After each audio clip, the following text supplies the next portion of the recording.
Bueno, no sé muy bien cómo presentar a Nacho. Bueno, Ignacio Martínez Mendizábal, para mí, Nacho. Para todos. Y para todos. Pero bueno, digamos que para mí, como ya llevo tiempo conociéndolo y trabajando con él, me cuesta un poquito llamarlo Ignacio Martínez Mendizábal. Yo creo que está aquí en muchas capacidades, podría estar en cualquiera de ellas. Ha sido profesor de enseñanza media durante muchos años, es profe de profes, es decir, da clases en un máster donde se prepara a profesores. Es, por ejemplo, ahora, aparte está haciendo un trabajo de asesor en la creación de una asignatura, nos contaba, para el Gobierno de Andorra. Es paleontólogo. Es, como a mí me gusta la gente, que ya lo saben a estas alturas, una gran mezcla de bondad e inteligencia. Y además de todo eso, por lo que se le conoce más seguramente, es porque lleva un montón de años, que no diremos cuántos, investigando a sus amores, que ahora ya os dirá qué es eso de sus amores, y fue parte, o es parte, del proyecto de investigación de Atapuerca, que, como sabéis, es uno de los yacimientos más importantes del mundo, trabajo por el cual ganaron un premio Príncipe de Asturias. O sea, que todo eso contenido en este señor. Entonces yo les dejo en sus manos, creo que lo van a disfrutar mucho. Él va a hablar, bueno, ya les contará sobre qué va a hablar, pero además de lo que va a hablar, después lo tenemos, porque nos ha cedido hoy su día de vacación. Como saben, en España hoy es festivo, o sea que además tengo que agradecerle el que esté aquí en su día de vacación, y nos ha cedido 2 horitas, o sea que le pueden preguntar, en fin, pueden dialogar, y él, me consta, porque yo he hablado mucho con él de educación, es una persona que tiene, yo diría, intuiciones muy profundas sobre el tema. Así que les dejo en sus manos. Muchas gracias. Bueno, yo decía, y lo repito un poco más despacio, que hubo un tiempo que era un desastre hablando en público. No es que ahora lo haga mucho mejor, pero lo que tengo es más técnica. Porque una vez, pues una persona muy sabia me explicó el truco. Me dijo: mira, Nacho, el truco está en la primera diapositiva. O sea, la primera diapositiva es fundamental. Ahí es donde tienes que echar el resto, ahí es donde lo tienes que dar todo.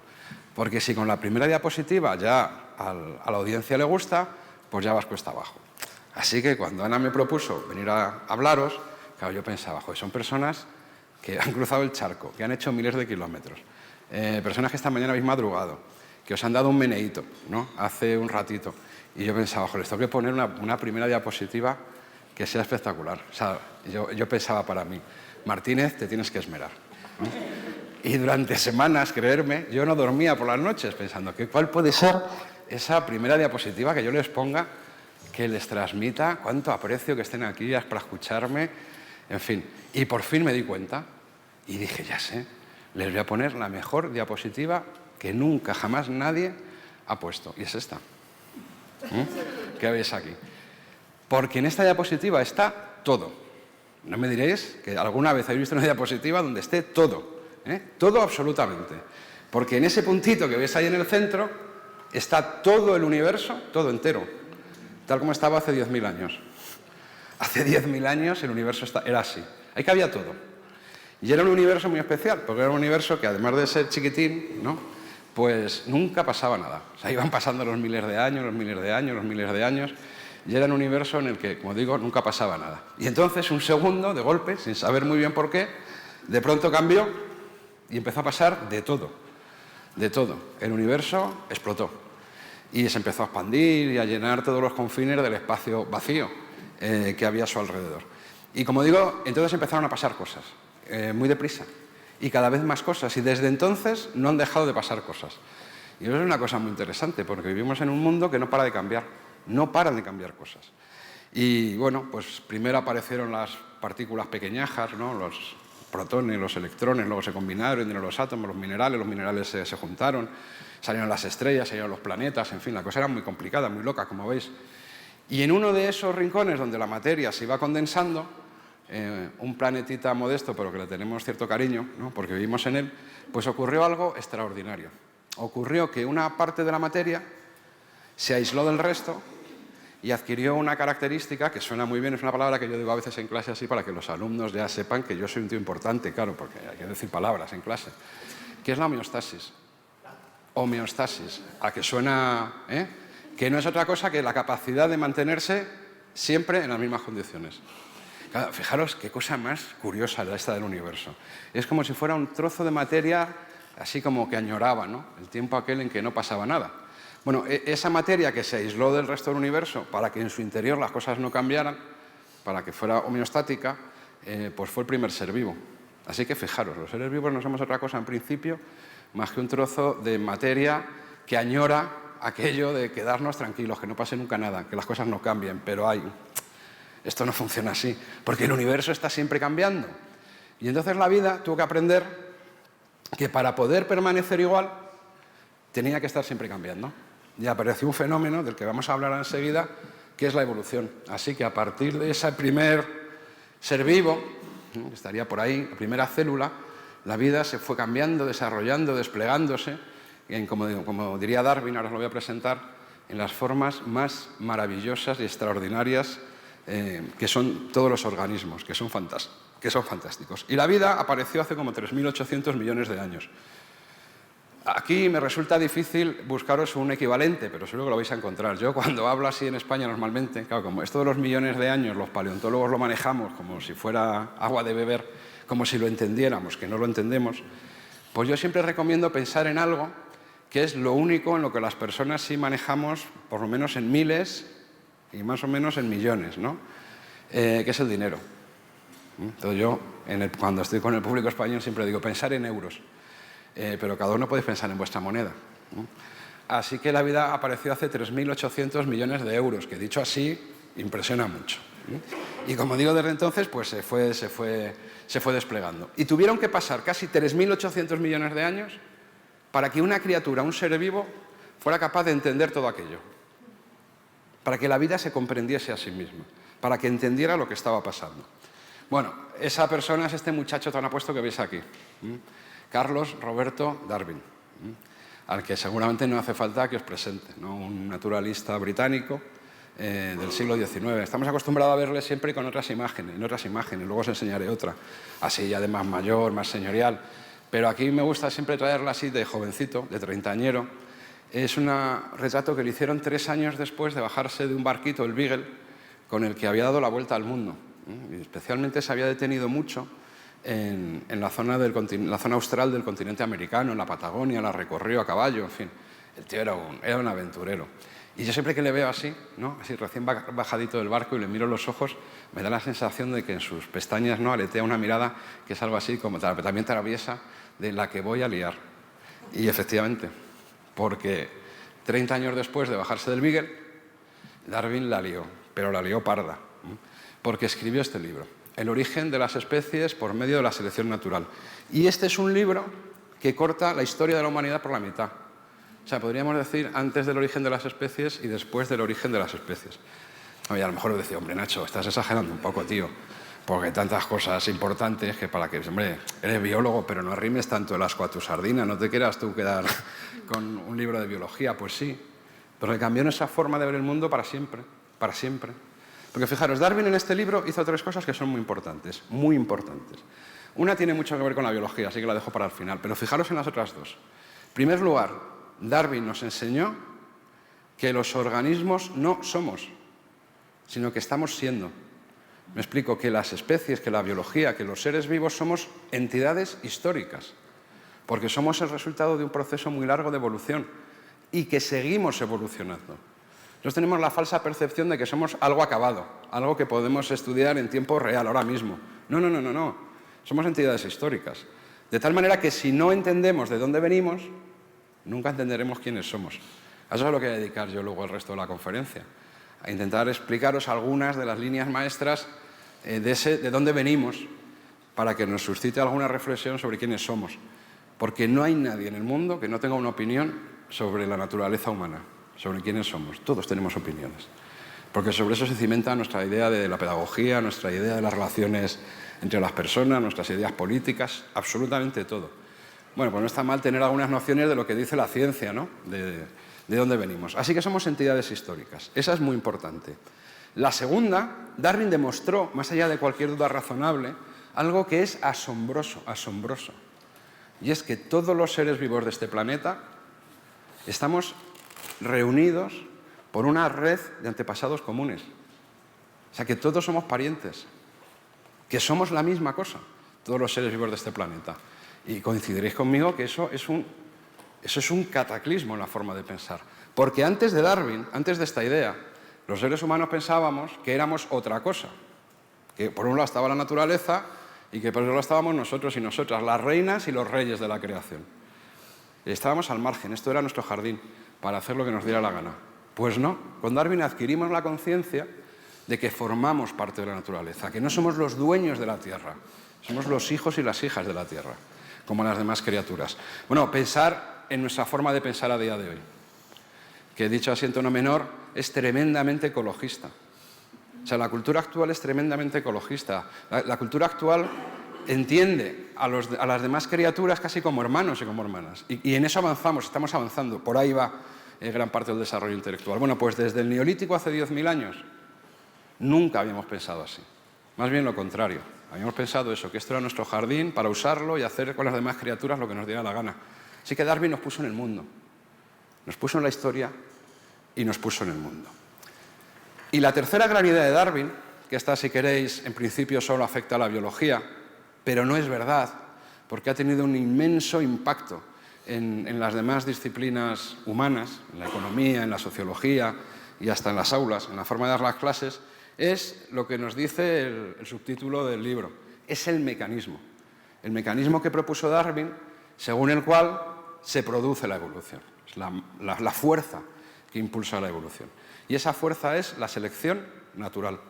Así que Darwin descubrió el mecanismo de la selección natural, que, como dice ahí, es la preservación de las razas favorecidas en la lucha por la vida. La lucha por la vida. En la supervivencia del más apto, que así es como se transmite. Es de las ideas más mal entendidas y que han tenido una llegada más nefasta, creo yo, a las disciplinas humanas como se ha entendido, ¿no? Eso del coge el dinero y corre, una guerra de codazos, lo más importante es el más fuerte y, como digo, y tiene algo que ver con lo que decía Darwin, pero no demasiado. Pero vamos antes de que lleguemos a eso, vamos a ver un poco cómo es esto de la selección natural, porque es una idea que siempre flota en el ambiente, pero tiene sus pequeños matices. Y os pongo un ejemplo muy tonto que utilizaba el mismo Darwin. Eso que veis ahí es una polilla del abedul, se llama así. Y la polilla del abedul, bueno, es una polilla, tiene este color, como veis es básicamente blanca. ¿Todas las polillas del abedul son blancas? Pues no, porque de vez en cuando ocurre, por mutación, que aparecen lo que se llaman polillas melánicas, que son polillas de color negro.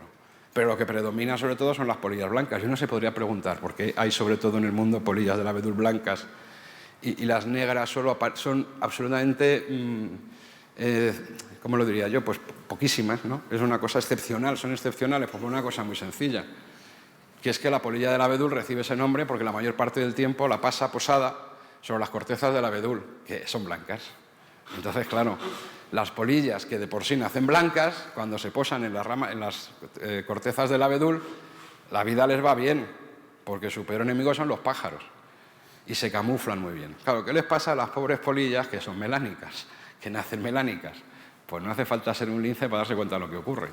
Cuando se posan las polillas de los abedules, pues claro, son como un anuncio para los pájaros, cómeme, cómeme, porque se ven maravillosamente bien. Así que las polillas negras no sobreviven habitualmente y las polillas blancas sí. Así que cuando se reproducen lo que dan sobre todo son polillas blancas. Y así se ha llenado el mercado de las polillas, de polillas blancas, y apenas hay polillas negras.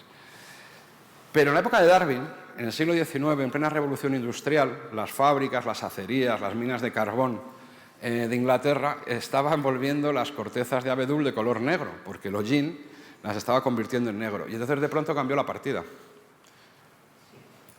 Resulta que a las polillas blancas, que les había ido bien durante cientos de miles de años, les empezó a ir fatal. Y esas poquísimas polillas negras que aparecían de vez en cuando pasaron a ser las más aptas, las mejores en el negocio este de sobrevivir.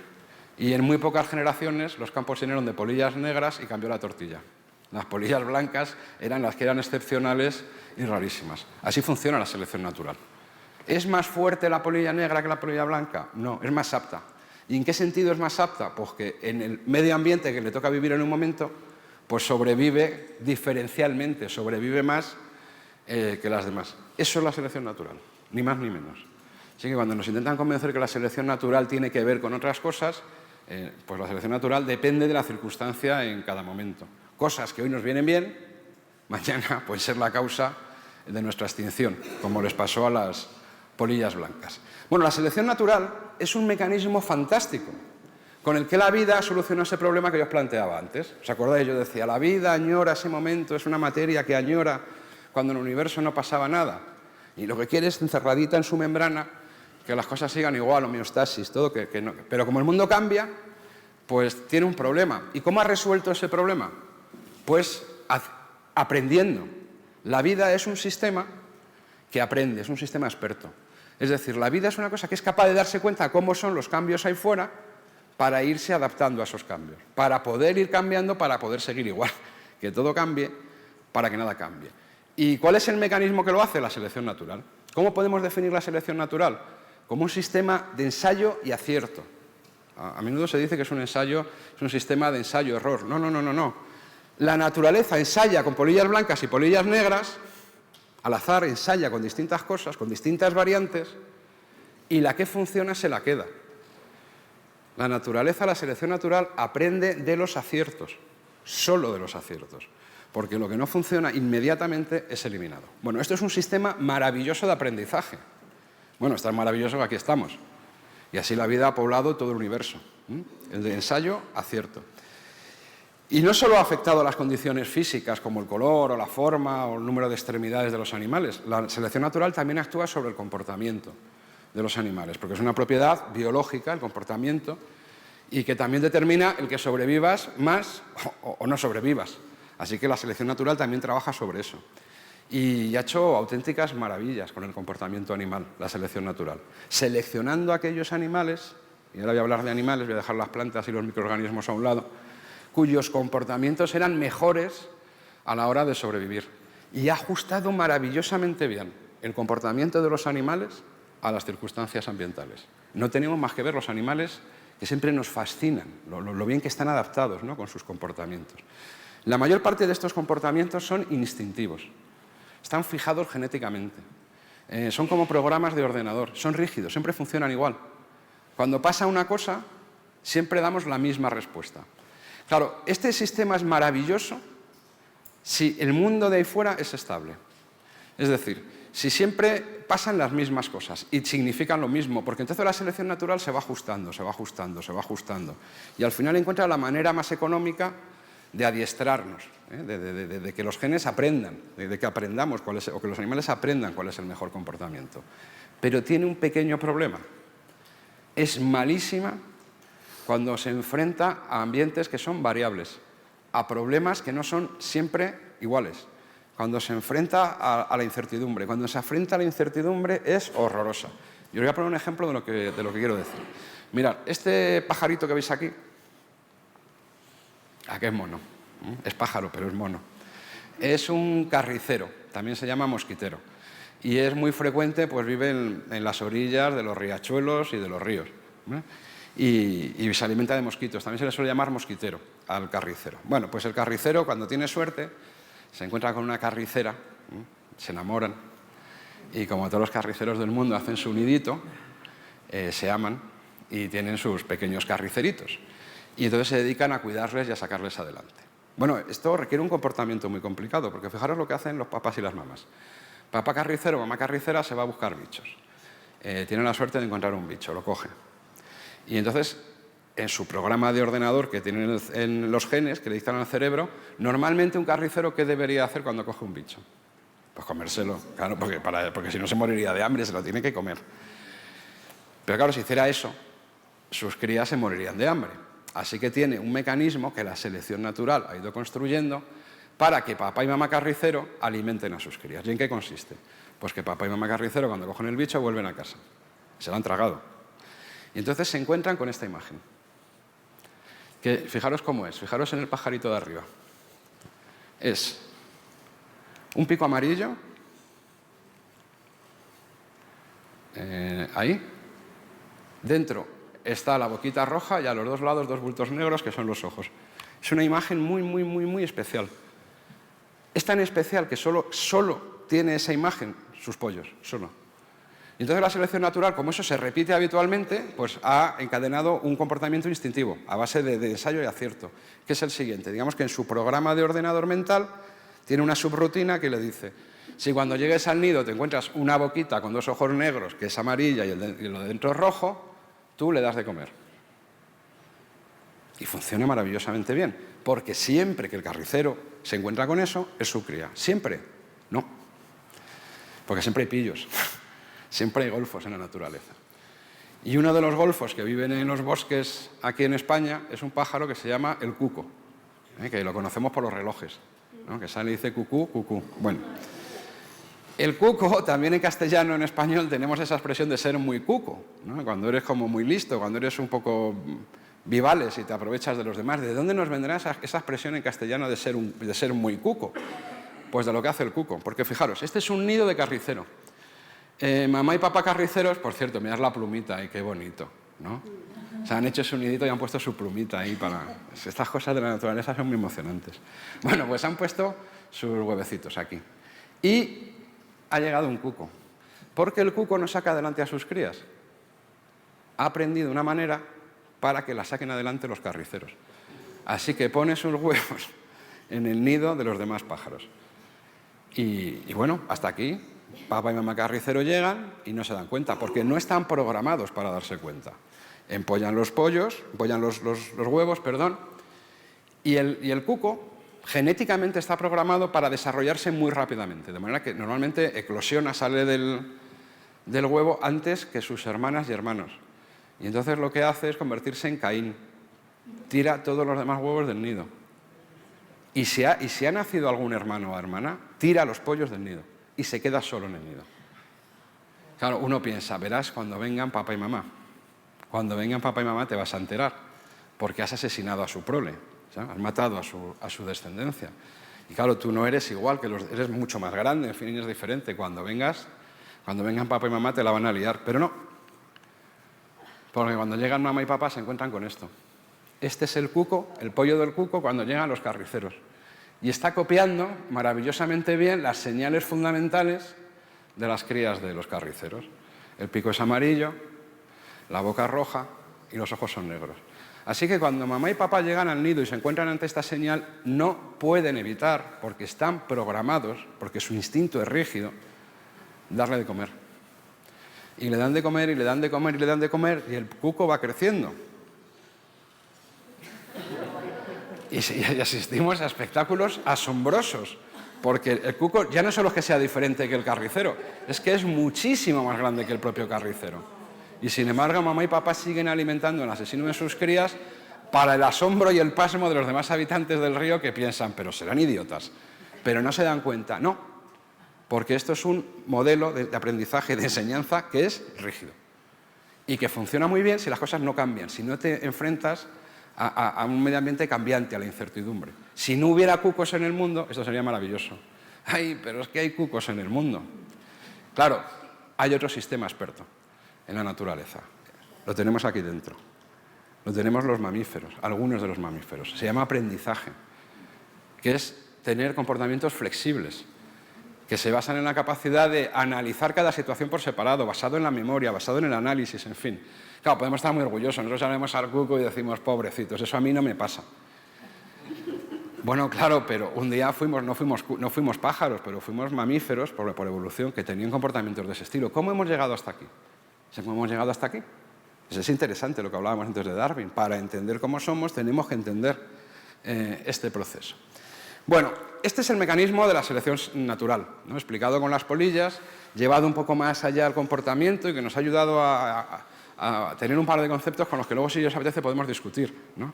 Podemos hablar de sistemas expertos 1, que es el tipo de la selección natural, rígidos, y sistemas expertos de aprendizaje 2, que están basados en la flexibilidad. Luego lo pondremos un poco más complicado. Pero el caso es que se puede explicar toda la variedad de la naturaleza por selección natural. Todo es selección natural. Pues Darwin, cuando miraba la naturaleza, encontraba cosas que no podía explicar por selección natural. Por ejemplo, esta. Porque vamos a ver, ¿para qué le vale al macho de pavo real tener ese pedazo de plumero allí donde la espalda pierde su santo nombre?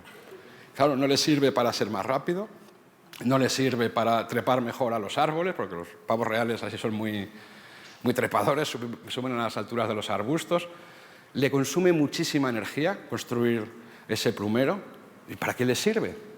Más bien es absolutamente todo lo contrario. Uno a simple vista pensaría que tener un plumero como esto va en contra de la supervivencia. Bueno, y es que es así, y eso pensaba Darwin.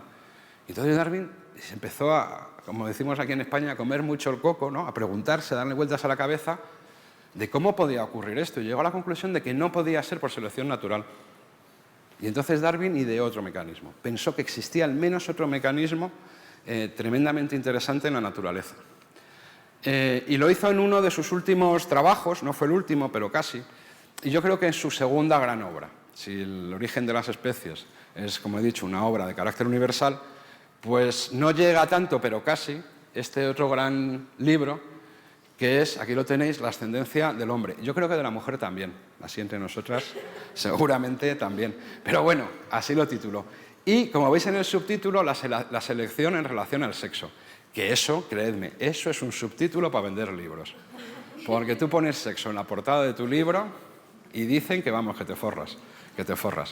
Pero no va de eso, lo siento. No va de eso. Este es un libro apasionante, apasionante. Y en él Darwin, entre otras muchas cosas, no sé si decir estableció, bueno, sí estableció dos ideas que ya veréis qué interesantes son. Uno es la selección sexual, como mecanismo para explicar cosas tales como la cola del pavo real. Darwin se dio cuenta de lo siguiente: si de lo que se trata, a fin de cuentas, es de dejar muchas crías vivas, aquel que sobrevive deja los genes, la polilla blanca o la polilla negra, en muchas crías, y cuantas más crías tengas con tus genes, ese carácter pues va, digamos, llenando el mercado, y al final lo llenas de polillas blancas o lo llenas de polillas negras. Y que parece que sobrevivir mejor es el mejor mecanismo para llenar el mercado, vamos a decirlo así, con tus genes. Darwin pensó, no, hay otro mecanismo, que es la reproducción. Aunque yo viviera menos, si tuviera la capacidad de reproducirme más, pues también llenaría de las copias de mis genes el mercado.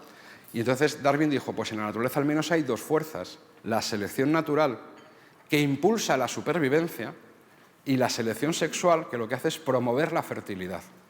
Es decir, aquellas características físicas o de comportamiento que me permitan reproducirme más, pues también quedarán en mayor número de descendientes y prosperarán en el futuro. Incluso, aunque tenga que pagar el precio de vivir menos tiempo.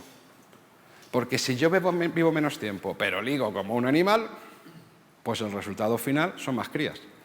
Y entonces eso prolifera. Y así Darwin percibió la otra gran fuerza de la evolución, además de la selección natural, la selección sexual. La selección sexual tiene dos maneras de manifestarse. Una la paso de corrido porque no me interesa hoy, que es cuando las hembras, y ahora estoy hablando básicamente de los mamíferos y de las aves, cuando las hembras en esto no pintan nada. Yo sé que esto es difícil de entender, chicas, pero a veces pasa. Y entonces lo que ocurre es que lo importante, quien decide el acceso a la reproducción, es los combates entre machos. Entonces, en esos, y el que gana, como dice la canción de ABBA, se lo queda todo, se reproduce con todas las hembras que hay. Cuando ocurre eso, pues los machos se hacen muy vistosos, como el pavo real, se hacen muy grandes, sobre todo. Pensar en el gorila. Un gorila macho es 2 veces el tamaño de un gorila hembra, es enorme, y tiene unos colmillos así de grandes. Pero eso no le sirve para sobrevivir. Eso les sirve para mantener alejados a otros gorilas, a los que asusta y si hace falta les pega y les muerde con su tamaño y con sus colmillos. Y luego, una vez que ha conseguido echar a todos los machos, pues se queda con todas las hembras. Así que los colmillos del gorila son selección sexual. Los colmillos del leopardo son selección natural, porque les sirven para comer, les sirven para sobrevivir. Pero ese tipo de selección sexual, hoy, si a no ser que luego os apetezca hablar de él, hoy no nos interesa. Porque hay otro tipo de selección sexual, y esto os va a sonar, chicos, en el que los chicos no pintan nada, porque son las hembras las que eligen. Es decir, las hembras eligen con quién se reproducen. Y entonces los machos, los pobres, nos pasamos la vida haciendo el pavo real. Para que nos elijan. Claro, para que nos elijan. Y entonces, claro, ese tipo de selección sexual en el que eligen habitualmente las hembras, pues lo que promueve pues es la aparición de coloridos preciosos, de machos que se exhiben, ¿no? de ritos de apareamiento, de ese tipo de cosas. Bueno, en resumen, ¿qué diría Ana? La selección natural es la supervivencia diferencial del más apto y la selección sexual es, en esta parte con la que me quedo, la reproducción diferencial del o de la más atractivos. Bueno, dejo esta idea aquí, que es interesante en sí misma, pero luego veréis el interés que tiene. Pero de momento me olvido de ella. Y vuelvo a otra de las... Yo he dicho que en el libro de Darwin, del origen de las personas, había dos grandes ideas. Una es la selección sexual, que ya veréis el recorrido que le vamos a dar luego. Y el otro es una pregunta que se hacía Darwin, y es la siguiente. ¿Cómo es posible que unos mequetrefes, como los seres humanos, hayan podido llegar a enseñorearse de la creación? ¿Cómo es posible? Si no somos rápidos, no somos fuertes, no trepamos bien a los árboles, no vemos bien, no oímos bien, no leemos bien, no tenemos garras. Todo eso que estoy diciendo es mentira. Pero en la época de Darwin, y todavía hay mucha gente que lo piensa, que el ser humano como animal es un poco basura. Bien, desde esa perspectiva, ¿cómo hemos llegado a ser los dueños del mundo? Y entonces Darwin, reflexionando sobre eso, llegaba a una conclusión, que seguramente es la misma que todos tenéis en la cabeza en cuanto he hecho la pregunta, y la expresó muy bien en esta frase, que ya sé que sabéis leer, pero es que me encanta leerla. Y decía así, dice, aquella tribu, y donde pone tribu podéis poner empresa, equipo de fútbol, partido político, en fin, lo que queráis, colegio, grupo de amigos, que contase con muchos miembros, que en razón de poseer en alto grado el espíritu de patriotismo. Patriotismo es una palabra muy hermosa. Hoy en España tenemos una discusión sobre qué significa eso, y tenemos distintas patrias. A mí me gusta mucho una definición, que es la mía, que es amor al bien común. Yo creo que es una bonita definición de patriotismo. Al bien común, que uno hace lo que sea por el bien de todos. Me parece una bonita definición. Creo que es la esencial, de hecho. Bueno, patriotismo, fidelidad, obediencia, valor y simpatía. Me paro en seco, simpatía. Simpatía no está utilizado aquí en la acepción que utilizamos en español, que es que me caes bien, sino más bien en el sentido griego de la palabra, que implica un afecto profundo, un cariño. La traducción técnica de simpatía en este caso es amor, que es una palabra que se oye poco últimamente, ¿no? La palabra amor. Lo vuelvo a leer entonces. En alto grado el espíritu de amor al bien común, fidelidad, obediencia, valor y amor, estuviesen siempre dispuestos a ayudarse los unos a los otros y a sacrificarse a sí mismos por el bien común.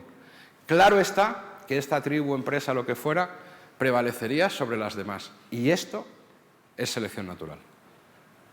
Es justo lo contrario de lo que se entiende habitualmente por selección natural. Es justo lo contrario.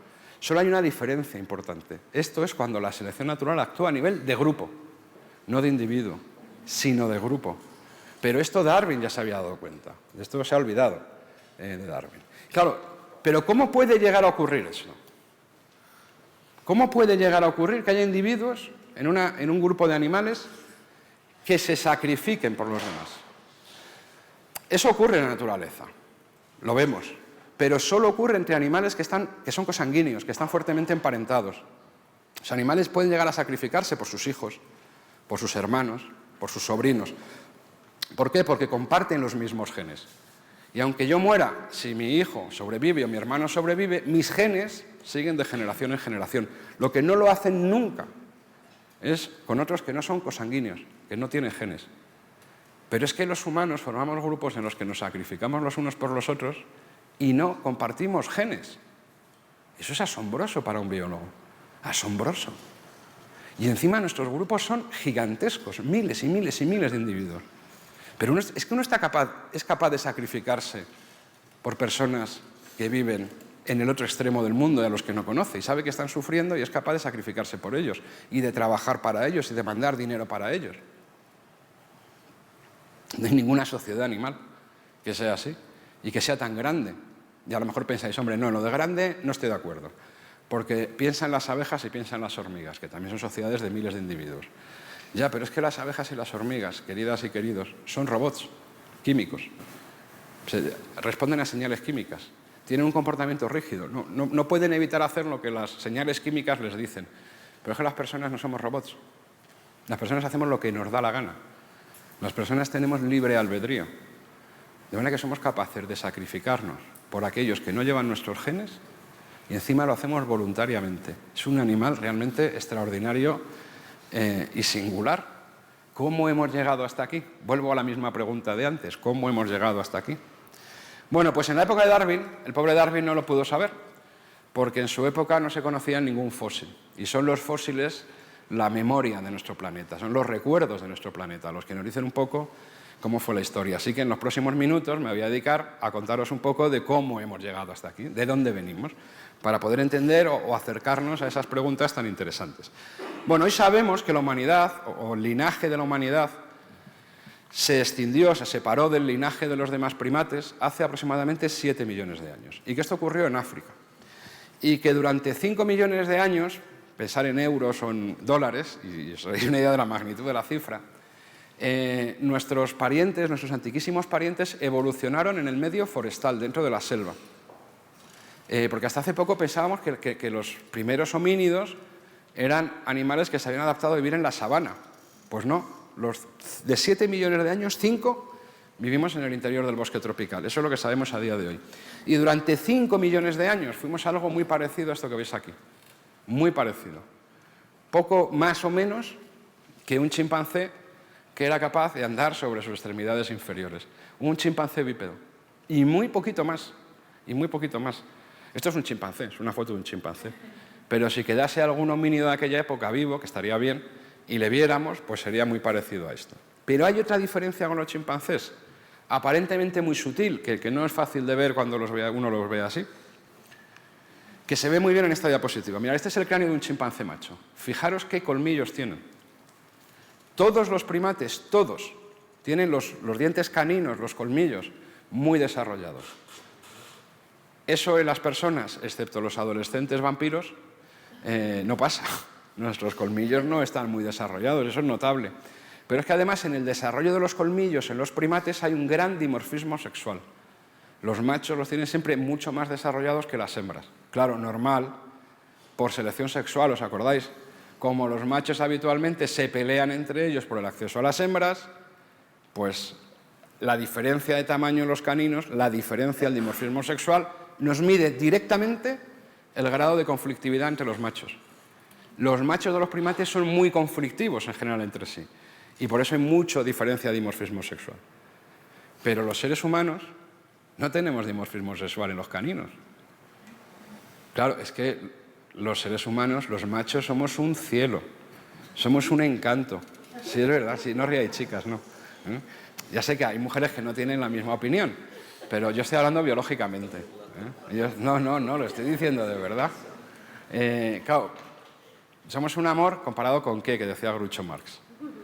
Pues hombre, si nosotros metiéramos aquí 2 gorilas machos en esta habitación, uno acabaría matando al otro si al vencido no le dejáramos escapar.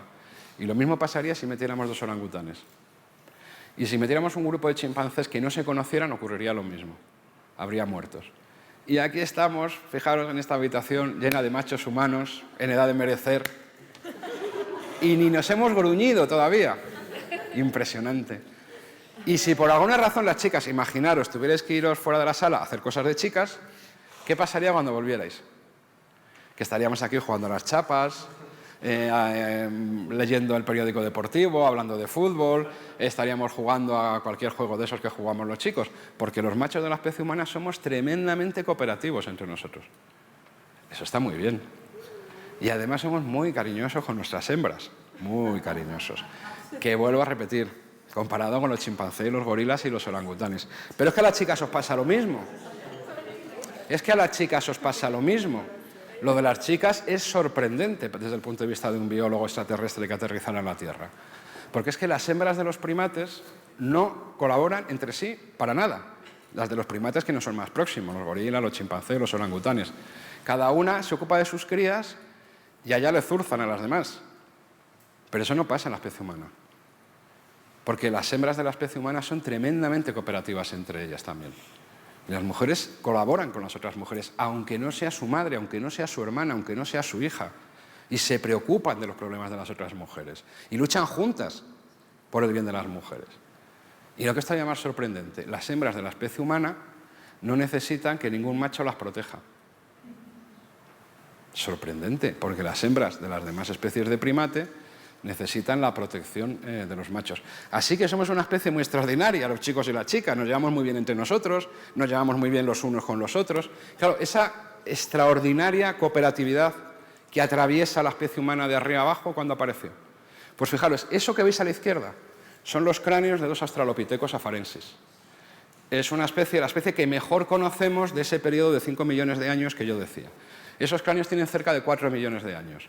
Bueno, pues el que está un poco más al fondo es pequeño y pensamos que era una hembra, y el que está más cerca es bastante más grande y pensamos que es un macho. Bueno, pues cuando uno mira, fijaros el colmillo del chimpancé macho, al colmillo del australopiteco, descubre que el colmillo del australopiteco ya no era grande como el del chimpancé, y entre que los dos sexos ya no hay diferencias, ha desaparecido el dimorfismo sexual. Y eso lo que está indicando es una bajísima tasa de conflictividad entre los machos. Y uno puede pensar que seguramente esto que tenemos, esta cooperación tan extraordinaria que tenemos dentro de la especie, pues en gran medida ya estaba entonces. O dicho de otra manera, esta es la marca de la casa. Esta es la característica fundamental del linaje humano, la cooperación. La cooperación exagerada dentro de un grupo, los primates, que ya son muy cooperativos y que son sociales. Bueno, esto cuando uno es hippie, como me pasa a mí, ¿verdad? Pues es muy agradable, ¿no? Pensar que somos de la estirpe de Abel en vez de pensar que somos de la estirpe de Caín y que la cooperación está en nuestro linaje, lo cual es razonable, porque como yo digo, nuestra especie es increíblemente cooperativa a día de hoy. En algún momento tuvo que empezar esta cosa. Bueno, hace 2,5 millones de años más o menos, y el mundo de los australopithecus comenzó a tambalearse. ¿Por qué? Pues por un cambio climático. Un cambio climático que afectó expresamente sobre todo a la región oriental de África, a la región del Cuerno de África. Cambió el régimen monzónico de lluvias, empezó a llover cada vez menos y donde había selvas, pues las selvas empezaron a retirarse y empezaron a extenderse las praderas, las sabanas e incluso los desiertos. Y los bosques quedaron confinados a esos bosques galería que veis ahí, con los árboles y la vegetación creciendo alrededor de los cursos de los ríos. Bueno, este cambio ecológico se llevó por delante a los homínidos, todos ellos herbívoros, porque desaparecieron las plantas de las que se alimentaban habitualmente y no pudieron adaptarse al cambio. ¿Se extinguieron todos los homínidos? No.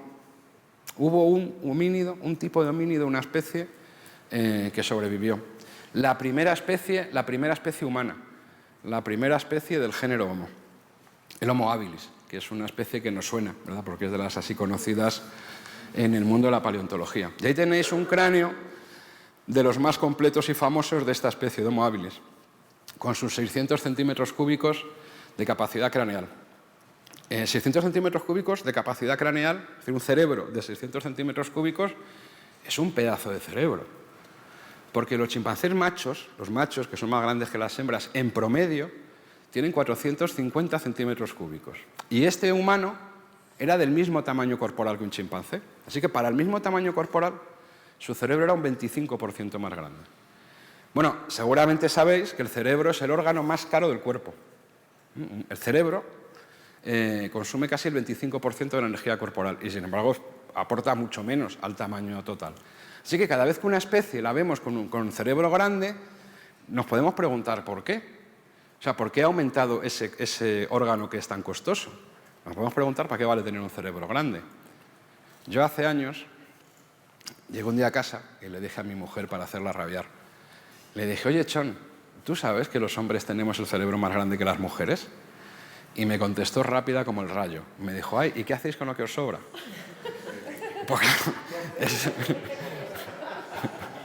es una buena pregunta. ¿Por qué quería tener tanto cerebro el Homo habilis? Y claro, la respuesta es muy intuitiva. Hombre, para ser más inteligente, porque el cerebro lo que produce, este órgano, su producto es la inteligencia. Ya, pero ¿qué es la inteligencia? ¿Y para qué sirve? Pues eso nos daría para discutir muchísimo. Pero hay una idea muy intuitiva de la inteligencia y que muchos autores piensan que es la clave del aumento del tamaño del cerebro en los humanos, que vamos a ir viendo a lo largo de la evolución humana. Y es que la inteligencia nos ha servido para comprender la naturaleza y para ponerla a nuestra disposición. Es decir, la inteligencia en los seres humanos, lo importante es, digamos, una inteligencia científico-tecnológica. Y gracias a eso, pues tenemos un ordenador en la sala y hace calorcito en esta habitación y tenemos luz eléctrica. Así que existe esa relación entre tecnología e inteligencia. Bueno, pues esta idea suena bien con el Homo habilis. Porque claro, el Homo habilis se distingue del resto de los australopitecos, del resto de los homínidos, precisamente en su mayor cerebro. Y el Homo habilis sabemos que hacía una cosa que no hacía ninguno de los australopitecos, que no hacía ninguno de los primates. Algo que no se había visto nunca en 3.800 millones de años de evolución. Porque ¿os acordáis cómo funciona la selección natural? La vida aprende, va evolucionando a base de producir cambios al azar, mutaciones. Se producen muchos cambios blancos, polillas blancas, polillas negras, de todo tipo. Y la que mejor funciona, te la quedas. Bueno, pues por primera vez en 3.800 millones de años de evolución, una especie se salvó, no por un cambio genético, sino porque alguien tuvo una idea. No fue una mutación, fue una idea. Y sabemos que no fue una mutación, porque a diferencia de los carriceros que os he enseñado antes, eso no está en nuestros genes.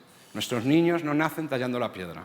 Nuestros niños no nacen con tecnología. Se la tenemos que enseñar. Así que la idea fue eso, el nacimiento de la tecnología. La idea fue esta. Golpear una piedra y conseguir una arista, una esquirla, que tiene un filo con el que se puede cortar. Y uno dice, bueno, no es para tanto, ¿no? Un golpe a una piedra es una idea, pero no es para tanto. Bueno, para darlo a pensar, fijaros el proceso mental. El proceso mental es que en una cosa que es redonda, yo me imagino que puede dar lugar a algo que es completamente distinto. Porque los chimpancés utilizan las piedras para machacar. Porque una cosa redonda es obvio, es muy intuitivo, que digamos está preconfigurada para machacar. Pero de una cosa redonda, sacar un filo, eso no es obvio. Tú has tenido que imaginarte algo que no existe. Tú te has imaginado para esa piedra un futuro posible, algo que podría llegar a ser. Eso lo llamamos creatividad. Eso lo llamamos imaginación. Ese es el nicho ecológico de las personas. Eso fue lo que nos salvó. La capacidad de imaginarnos algo que no existía.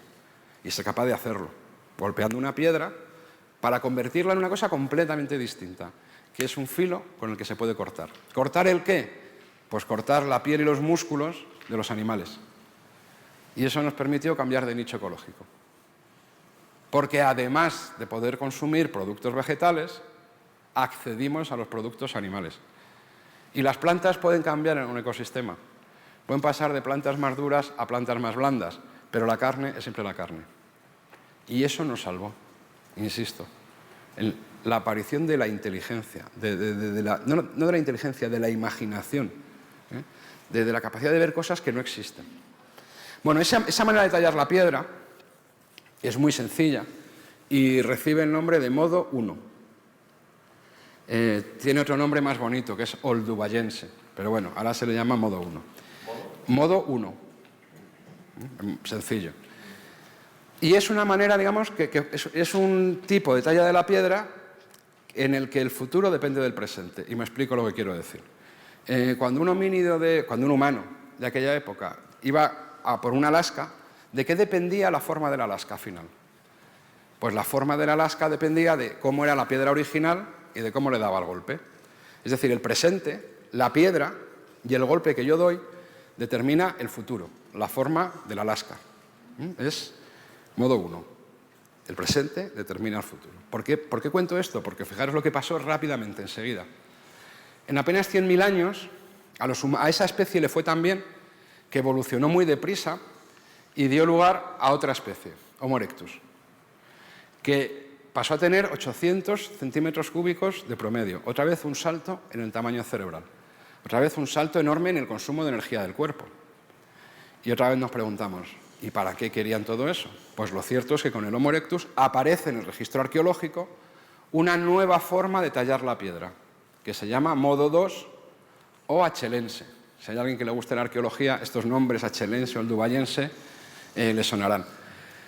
La pieza tallada típica del modo 2 es esta que estáis viendo en la imagen. Se llama bifaz.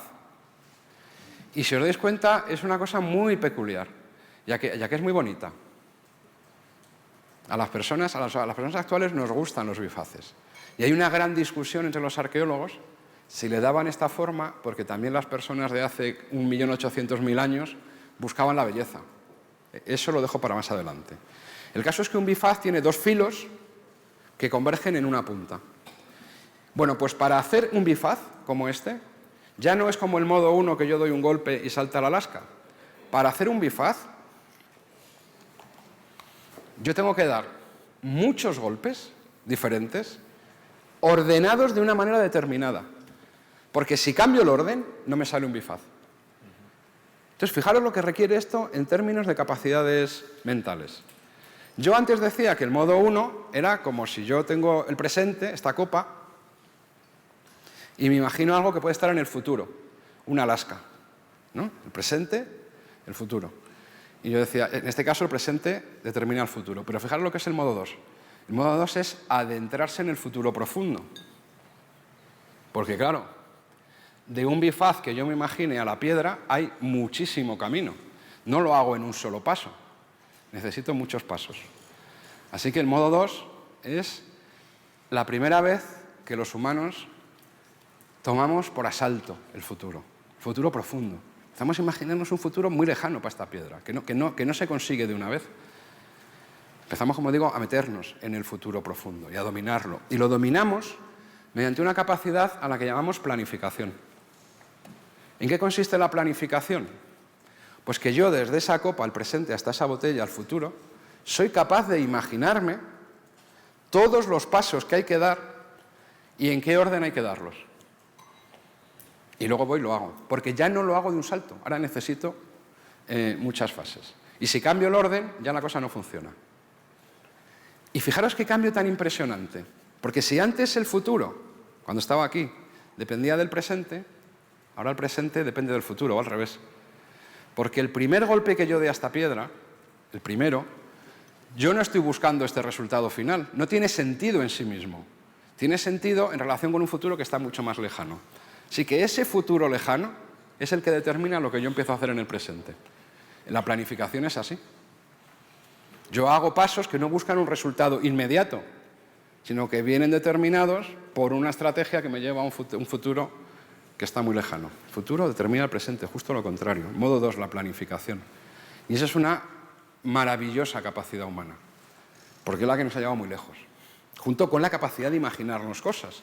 Fijaros que van apareciendo cosas, la cooperación, la imaginación y la planificación. Fijaros en la enseñanza. Hay compañeros o maestros o profesores que cuando estás por la mañana y le dices, bueno, ¿qué tal hoy? Dice, bueno, voy a ver qué tal se da, ¿no? Es modo 1. Van a clase a ver qué pasa. Eso es modo 1. El futuro de la clase depende del presente, a ver cómo están los chicos, ¿no?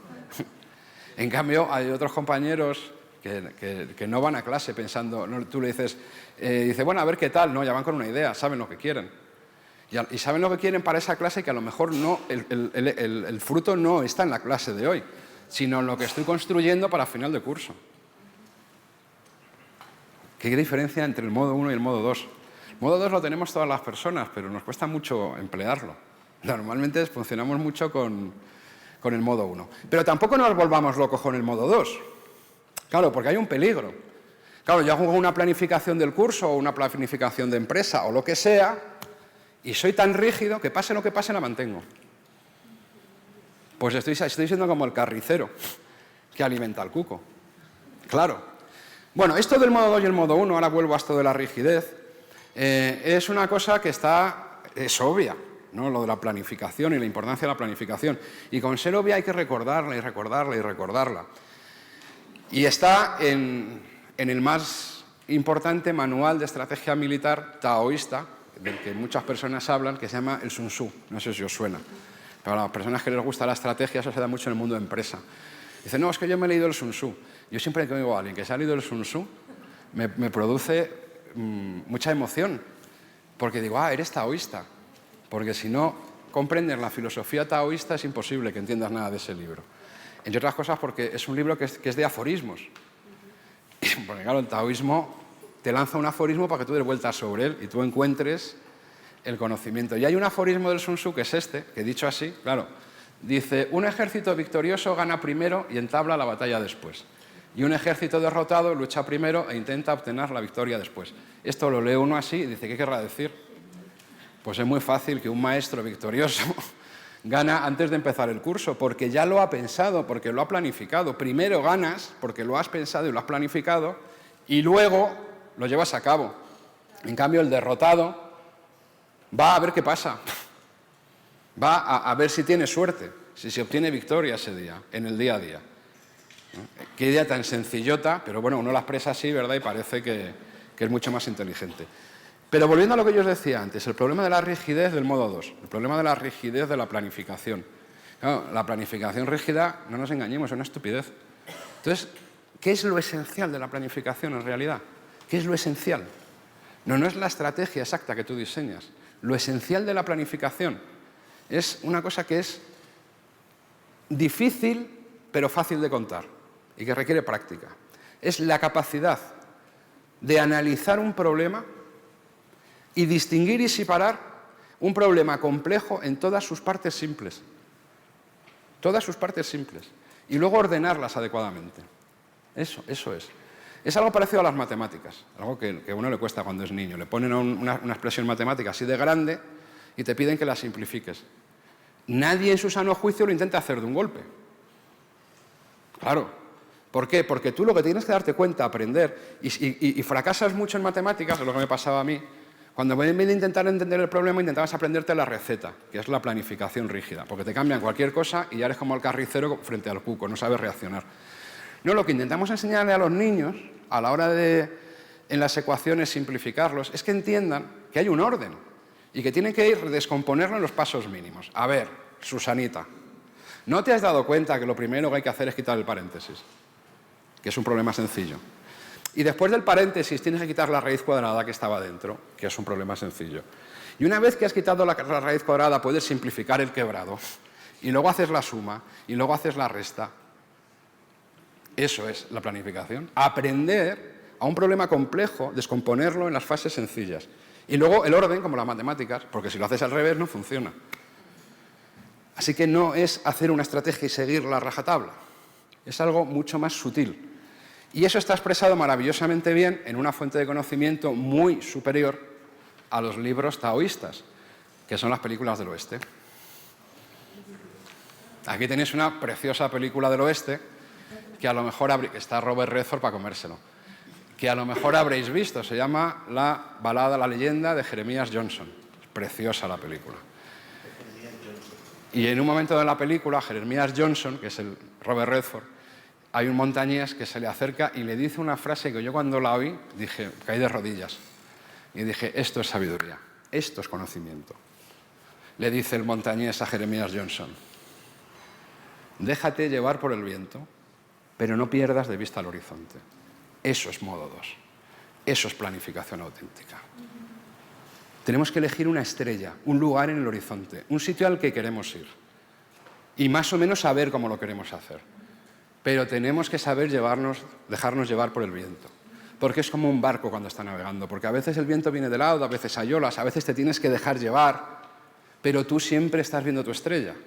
Y tú sabes siempre cómo volver al camino. Y al final llegas a tu estrella. No se llega a una estrella pensando cada día a ver qué pasa hoy. No se llega a una estrella haciendo un plan rígido. Porque te llevan las olas y te desbarata el viento. Se llega a una estrella dejándose llevar por el viento y no perdiéndola de vista. Es decir, no es una estrategia, es una orientación estratégica. Es hacia dónde quiero ir y qué herramientas tengo. Y sé por dónde tengo que empezar. Y luego en el día a día lo voy ajustando y voy viendo cuánto me he alejado y vuelvo.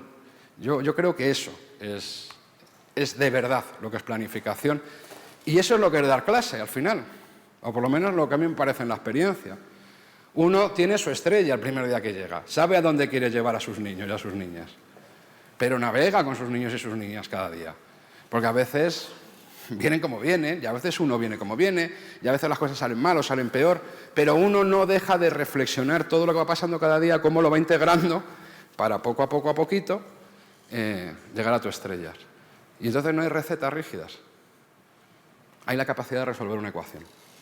Hay la capacidad de entenderlo, de entender las partes que lo componen y el orden en el que hay que hacerlo. Y hace falta además mucha ternura por el camino. Porque cuando viene el viento y vienen las olas, son niños y son niñas, y a veces es que es para comérselos. Incluso cuando te hacen una trastada, incluso cuando son traviesos, incluso cuando hacen cosas que te alejan de tu rumbo, pues a veces hay que disfrutar un poco con cuando te lleva el viento, un poquito. También yo creo que para ser un buen profesor hay que tener esa ternura, ¿no? De disfrutar de incluso cuando te lleva por donde tú no quieres ir. Pero luego tú eres el capitán. Luego tú poquito a poquito sabes a dónde quieres llegar. Bueno, pues con esta capacidad de tallar la piedra, con todo esto, el Homo erectus fue la primera especie que fue capaz de salir de África. Y se empezó a desplegar por el resto del viejo mundo. Claro, fue un cambio ecológico muy importante de los ecosistemas africanos a los ecosistemas euroasiáticos. Y uno de los yacimientos más importantes del mundo, aunque todavía estoy hablando del viejo mundo, claro, porque todavía América no estaba poblada por las personas, pues lo tenemos la suerte de que esté aquí en España. Es el yacimiento más importante para entender el poblamiento de Eurasia y para entender la parte fundamental del origen del ser humano. Y diréis, Nacho, exageras. Pero bueno, yo os lo llevo y os lo enseño, ¿de acuerdo? Este yacimiento está enclavado en cuevas, que están en esa pequeña montañita que veis ahí. Se llama la Sierra de Atapuerca y está apenas a 12 kilómetros de la ciudad de Burgos. Es una montañita muy pequeña, pero que, como digo, está llena de cuevas que en sí mismos son yacimientos. Claro, no nos da el día para visitar todos los yacimientos, así que en esta vista aérea simplemente os comento que hay uno de ellos que se llama la Sima del Elefante, donde mis compañeras y compañeros que trabajan allí desde hace un montón de años, hace ya casi 10, encontraron esta mandíbula humana que tiene entre 1.200.000 y 1,5 millones de años, que es el fósil más antiguo a día de hoy del continente europeo. Es el primer testimonio de la llegada desde África de la humanidad. Solo con esto la Sierra de Atapuerca ya sería muy famosa. Pero es que un poquito más allá, a 300 metros, hay otro yacimiento en el que el equipo que trabaja allí encontró un conjunto de fósiles que tiene entre 800.000 y 900.000 años. En Europa no hay ningún fósil tampoco de esta antigüedad. O sea que esto sería como la medalla de plata en antigüedad, pero no hay ningún otro rastro en Europa tampoco de entre 800 y 900.000 años. Allí no hay solo una mandíbula, allí hay más de 100 fósiles humanos, de muchos individuos que nos han permitido saber muchas cosas sobre esa humanidad a la que la hemos adscrito, con ella hemos creado una nueva especie, a la que llamamos Homo antecesor. Y ya con eso también la Sierra de Atapuerca pues ya sería un lugar mágico. Pero es que hay un tercer gran yacimiento, que es al que me interesa llevaros esta mañana. El tercer gran yacimiento se llama la Sima de los Huesos y tiene cerca de 500.000 de años. Y es quizá el yacimiento más importante de la historia de la humanidad. Y a lo mejor pensáis, hombre, no es tan antiguo como los demás, pero es que en el mundo de la evolución humana no todo es ser el más antiguo, depende de la información que nos aporten. Bueno, para llegar a la Sima de los Huesos tenemos que transitar, tenemos que andar por una cueva que se llama la Cueva Mayor. Y aquí nos tenéis al equipo de excavación, pues una mañana cualquiera. ¿A qué es fácil saber quién soy yo? Es lo bueno que tenemos los calvos. La gente se cree que ser calvo es una desgracia. ¿Qué va? Es estupendo. Porque los que tenéis pelo sois todos iguales. Pero los que tenemos una calva elegante, enseguida todo el mundo dice, mira, no sé quiénes son esos, pero aquel es Nacho. Bueno, pues como decía, aquí estamos delante de la entrada a la Cueva Mayor, pues una mañana cualquiera, de un mes de junio cualquiera, de los últimos 33 años, que es el tiempo que llevamos trabajando y excavando en ese lugar. Para llegar hasta el yacimiento hay que recorrer casi 1 kilómetro de cueva. Y hay algunos sitios que son así estrechitos, como este que veis, que aquí entre nosotras no es que sea muy difícil pasar, pero nos hacemos estas fotos que no veis lo que presumimos, ¿no? Aquí, porque en verdad uno parece Indiana Jones. Tienes que atravesar otros sitios de la caverna, se hace muy grande y realmente es muy hermoso.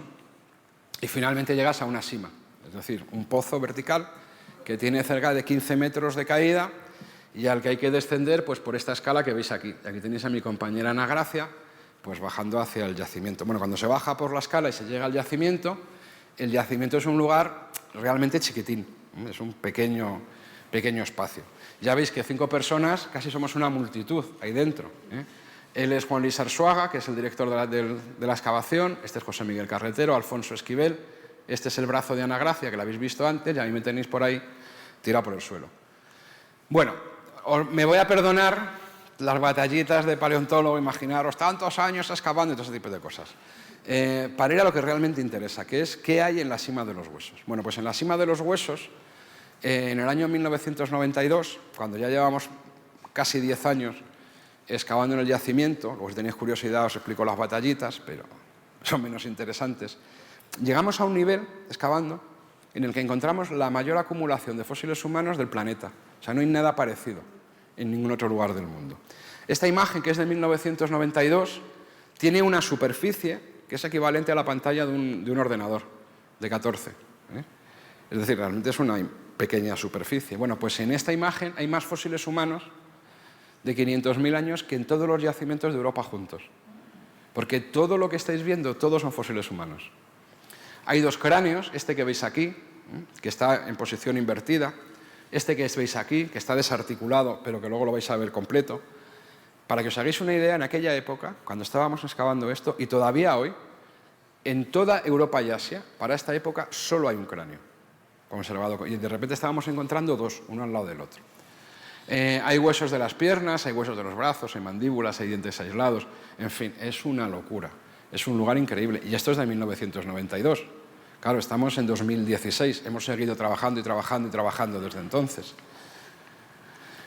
Este es un momento histórico de la campaña de 1992, en que ese cráneo que estaba en posición invertida, que nos costó mucho excavarlo, fue el primero que descubrimos, nos llevó más de 18 días hasta el fin, pues justo salió, lo conseguimos liberar del sedimento.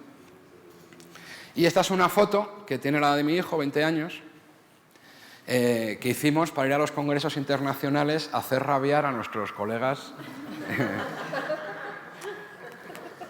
Es que uno no puede evitarlo, porque no hay ningún yacimiento en el mundo en el que se pueda poner una mesa como esa, con tantísimos fósiles que además son de todas las partes del esqueleto, porque van desde los dedos de los pies hasta los cráneos. Bueno, han pasado, desde que hicimos esa foto, fijaros, un montón de años, y hoy no podemos repetir la foto porque ya no hay mesas suficientes. A día de hoy hemos recuperado 7.000 fósiles humanos en la cima de los huesos. 7.000 fósiles humanos, claro, es una cifra que, para que os hagáis una idea, suponen más de la mitad del registro fósil mundial. Lo voy a decir de otra manera. Hemos encontrado más fósiles humanos en la cima de los huesos que en el resto de yacimientos del mundo juntos. Y eso da una idea, cuando yo decía, de que este yacimiento realmente es la repera. Claro, lo que hemos encontrado, y vamos poco a poco, porque veis que están rotos los huesos y mezclados, son los esqueletos completos de al menos 28 personas, de los 2 sexos y de distintas edades. Nunca jamás en la historia de la paleontología humana se había encontrado, ni se ha vuelto a encontrar, un grupo completo que permite estudiar, imaginaros, la cantidad de cosas. Nunca jamás habíamos tenido la imagen de un grupo humano completo de la prehistoria.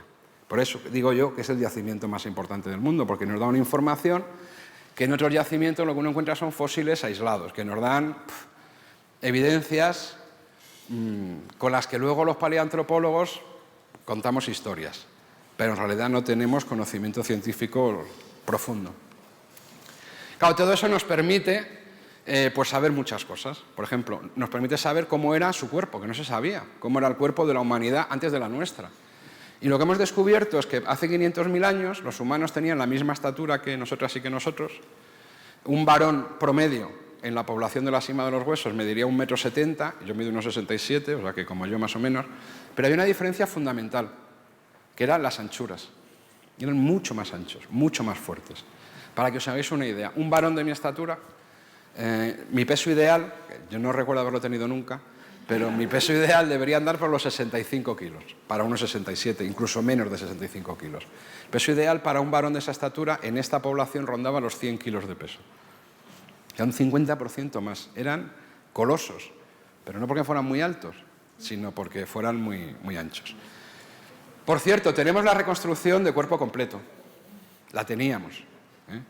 Pero un día llegaron dos hombres vestidos de negro, nos dijeron que la humanidad no estaba preparada para conocer la verdad sobre los varones de hace 500.000 años y se llevaron la mitad de abajo.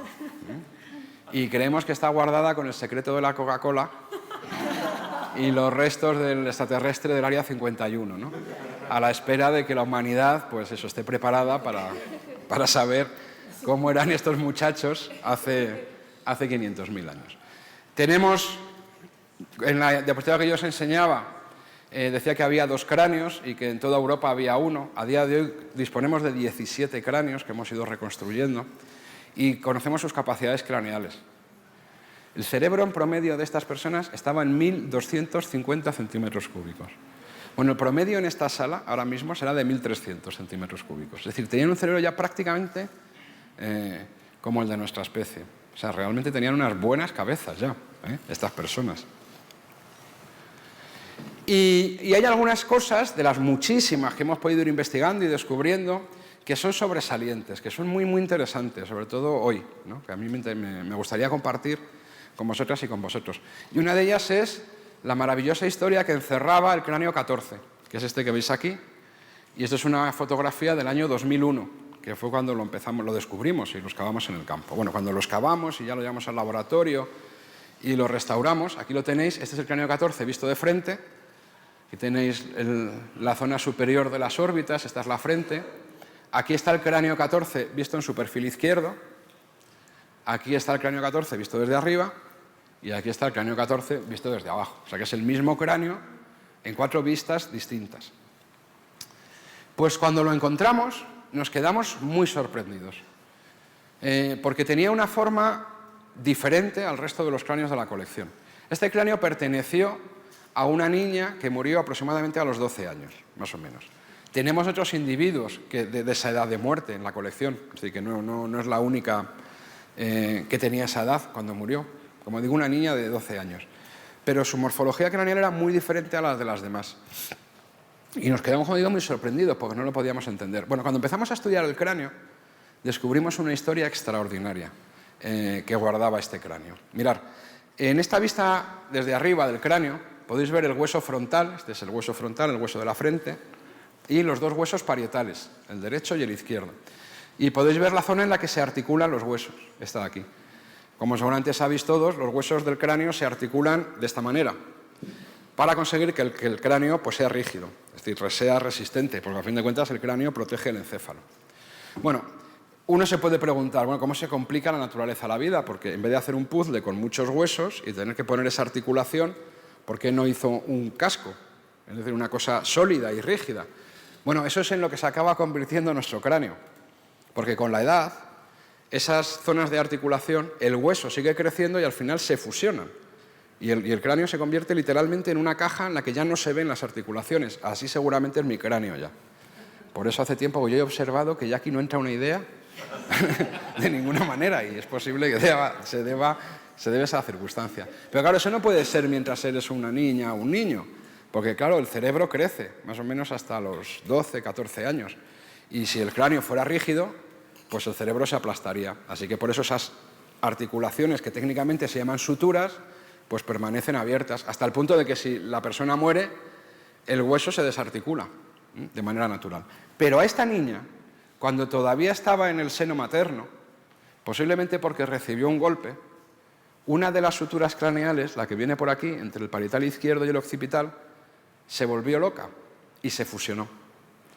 Se fusionó cuando no le tocaba. Así que el cerebro de la niña siguió creciendo, pero el cráneo ya no pudo crecer armónicamente porque se había sellado, se había fusionado entre esta parte de aquí. Y eso deformó el cráneo de la niña.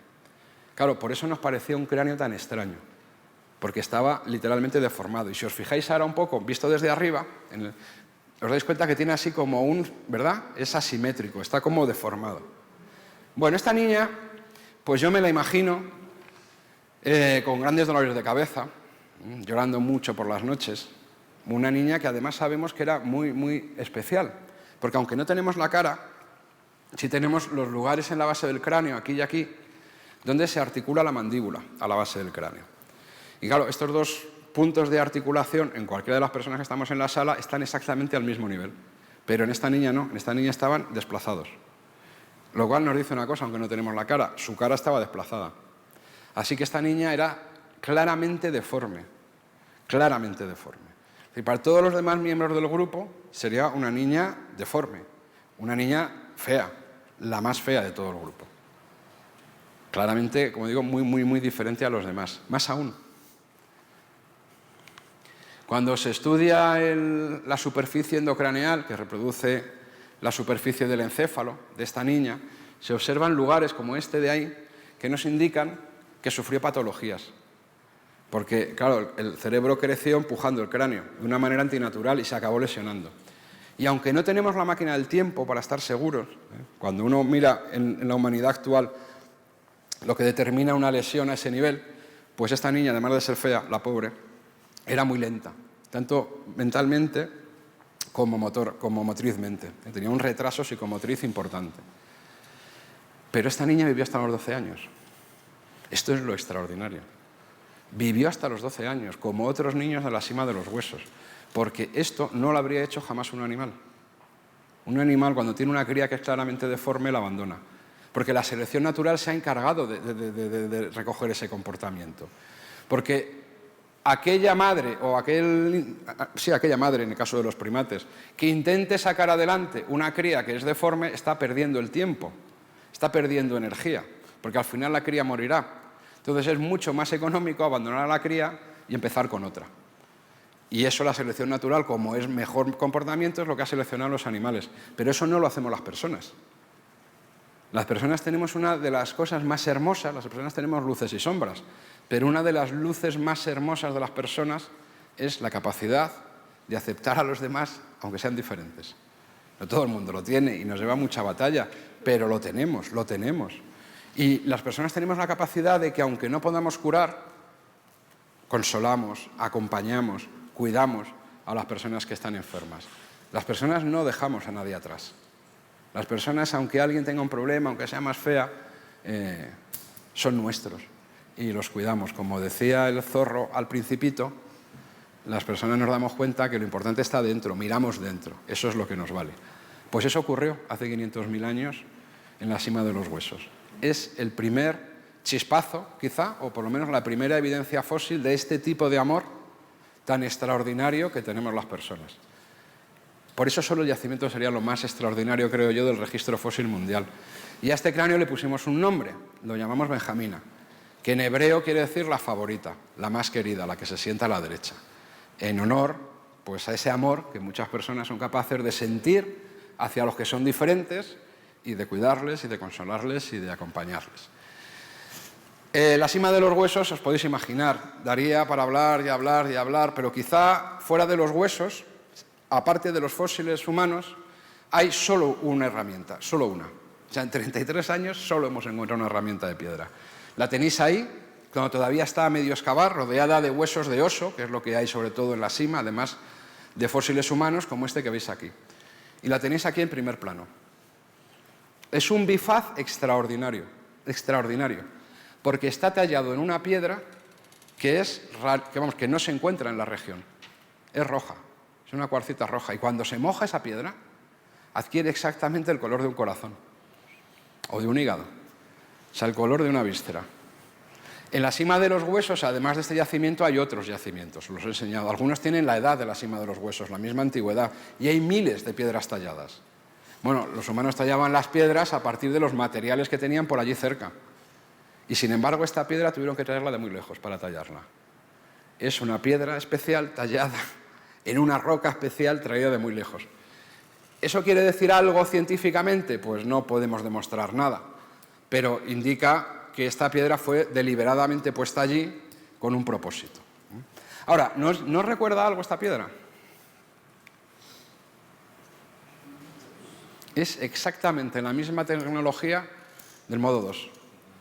Solo que la de la derecha, yo os la he contado cuando hablaba del Homo erectus de hace 1.800.000 años.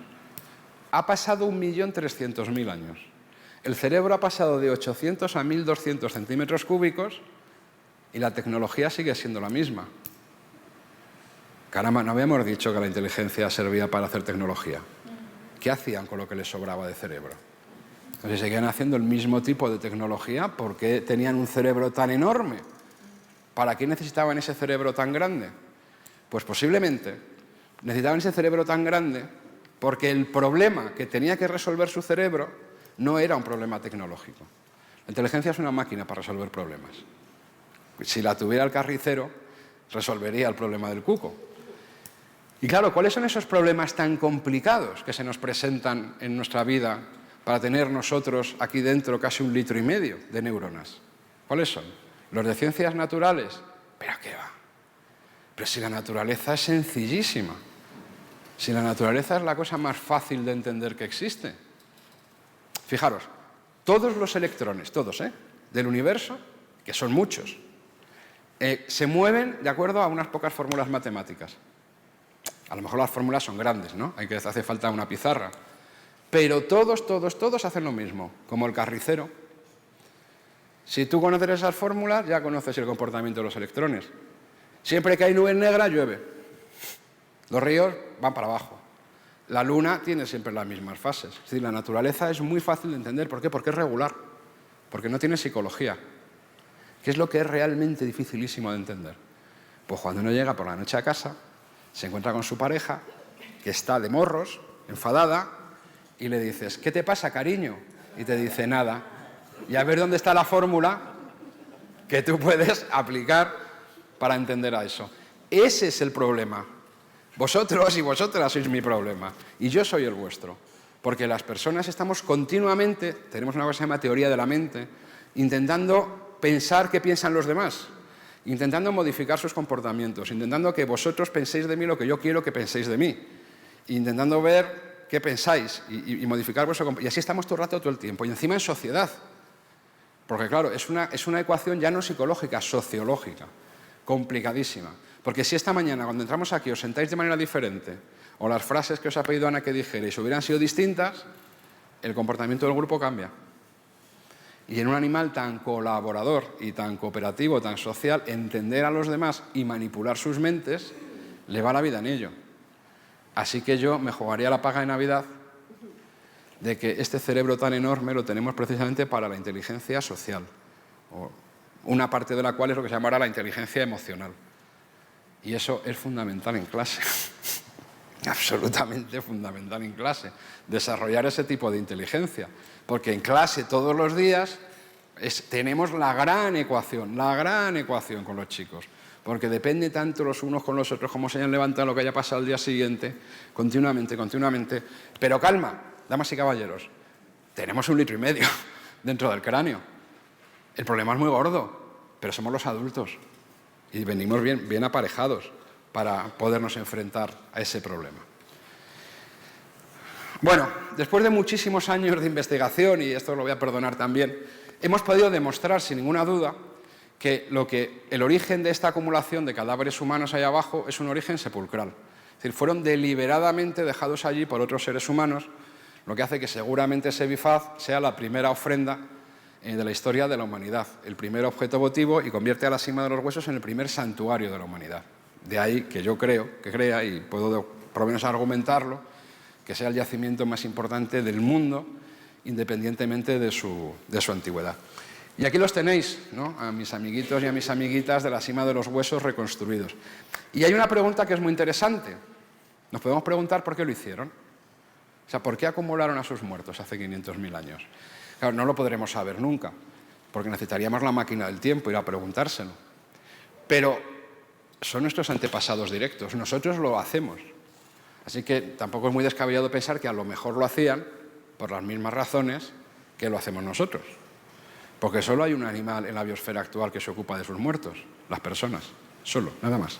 Eso de los elefantes, los cementerios, no es verdad. Es decir, solo las personas. Y además con una peculiaridad. Las personas nos ocupamos de los muertos sabiendo que están muertos. Porque los animales se ocupan a veces, una mamá chimpancé se le muere su cría y la lleva durante varios días, porque no sabe que está muerta. Cuando se da cuenta de que está muerta, la abandona. Claro, porque ¿para qué vas a llevar un muerto?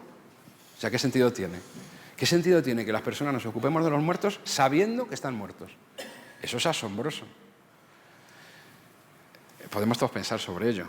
Claro, porque la respuesta está dentro de nuestra cabeza, en todos. Y claro, tendríamos que ir haciendo una pregunta, ¿no?, a los miles de millones de personas que pueblan el planeta, porque lo hacen. Y seguramente no lo sabrían tampoco. Yo tengo una hipótesis, que creo que es la explicación más sencilla. No tiene por qué ser la verdadera, pero creo que es la más sencilla. Yo creo que lo hacemos porque les hemos querido tanto cuando estaban vivos que seguimos manteniendo la relación cuando están muertos, aun sabiendo que están muertos. Nos negamos a cortar el lazo, nos negamos a cortar el vínculo. Sencillamente por eso. Y eso es quizá el mayor logro de los seres humanos. El mayor, no hay otro igual. Porque hemos vencido a la muerte por amor. No hay nada mejor que eso, ni mayor. Porque gracias a eso, los muertos siguen vivos.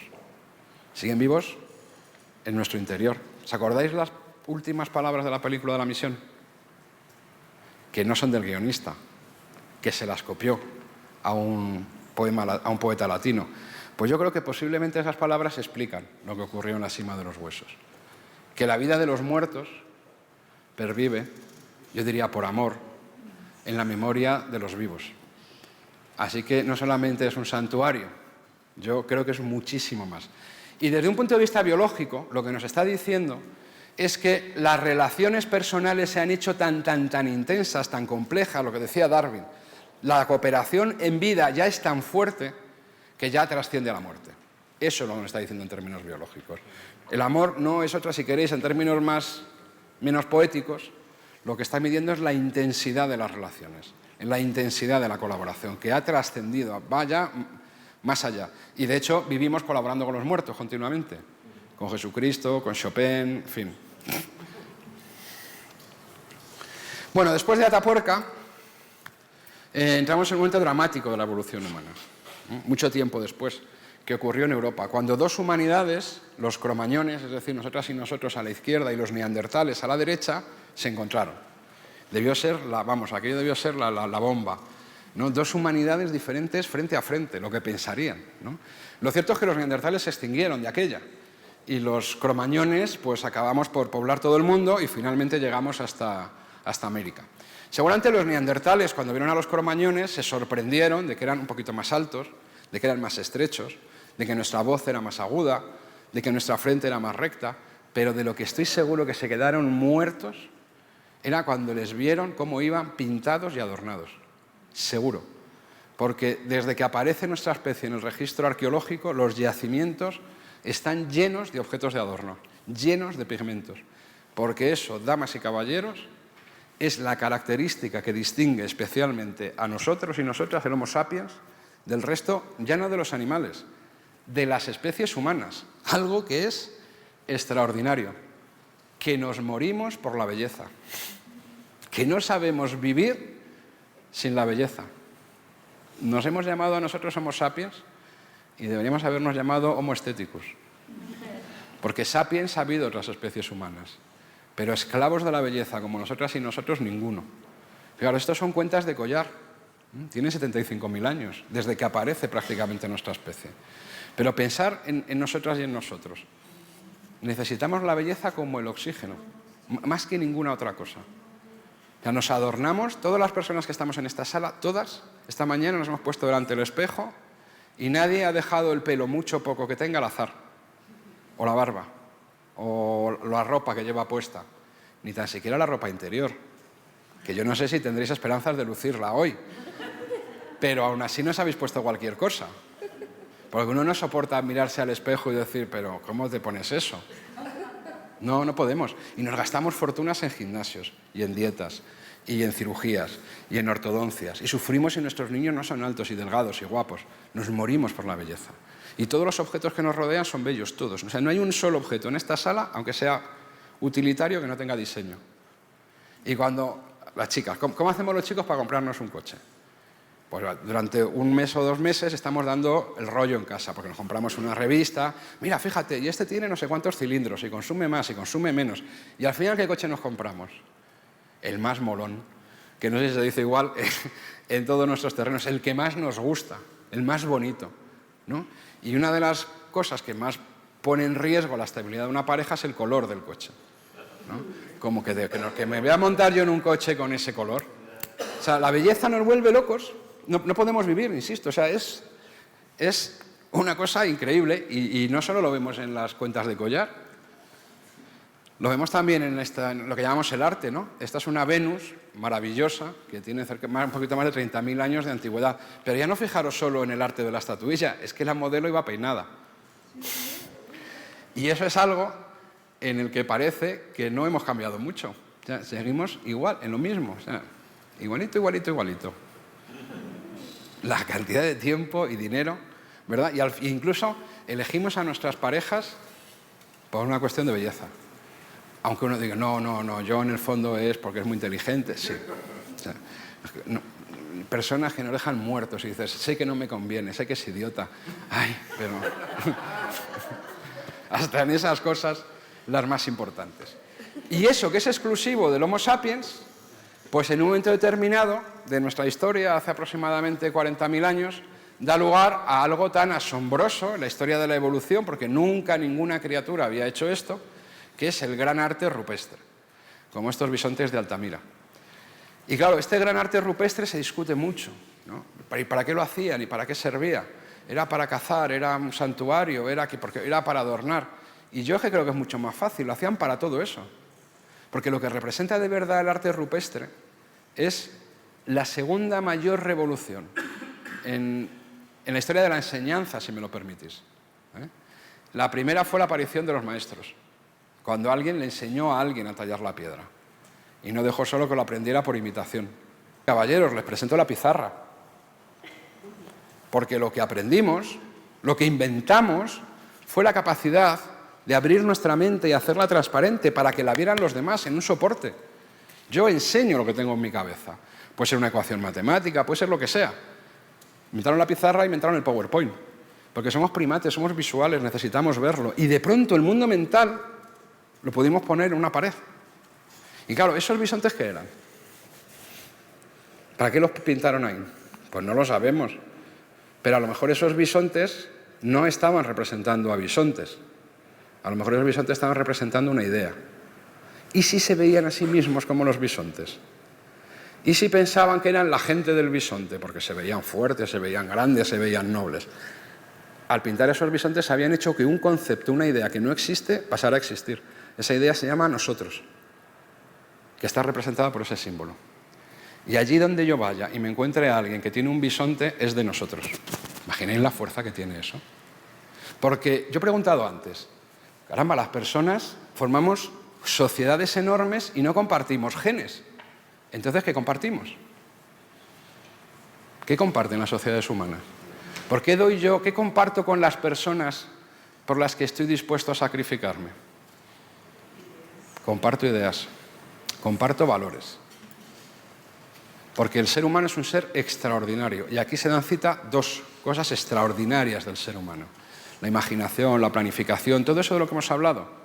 Lo que había forjado a lo largo de miles y miles y miles de años. Es una criatura que vive en un mundo que no existe, que es su mundo mental. Un mundo que está lleno de ideas, de valores, que es donde pasamos, por cierto, la mayor parte del tiempo. No en el mundo real. La mayor parte del tiempo estamos puestos ahí, en la literatura, el cine, pensando qué voy a hacer mañana, me gustará, en fin. Estamos todo el rato en ese mundo mental. Y cuando hicimos esto, hicimos que se juntaran el mundo mental y el mundo real. Porque el mundo mental empezó a tener un correlato real, lo llamamos símbolos. Y entonces ocurrió algo extraordinario, extraordinario. Porque los símbolos que son de este mundo adquirieron la belleza de las ideas. Y las ideas adquirieron la belleza estética de los símbolos.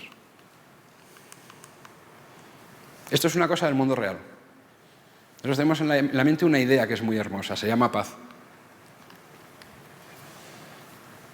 Cuando los unimos, la paz adquirió la belleza estética de las palomas. Y las palomas adquirieron la belleza poética de la idea. Y entonces empezamos a crear un código que se llama poesía. Porque todos los seres humanos tenemos sentimiento poético. Todos. Igual que todos los seres humanos tenemos la capacidad de aprender un idioma, pues todos tenemos un sentimiento poético, que es la belleza de las ideas.